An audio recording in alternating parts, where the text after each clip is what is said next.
Hello friends, দেখো এই ছোট্ট একটা লঙ্কা গাছে কত লঙ্কা হয়েছে।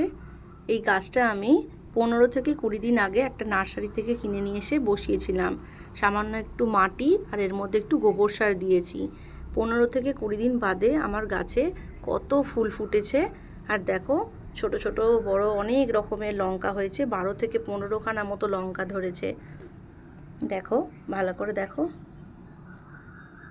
ছোট্ট গাছে সামান্য একটু যত্ন করলেই কত সুন্দর ফলন ফলানো যায়। গ্রামের লোকেদের তো এগুলো দেখে দেখে অভ্যস্ত, কিন্তু শহরে তো সচরাচর এগুলো হয় না।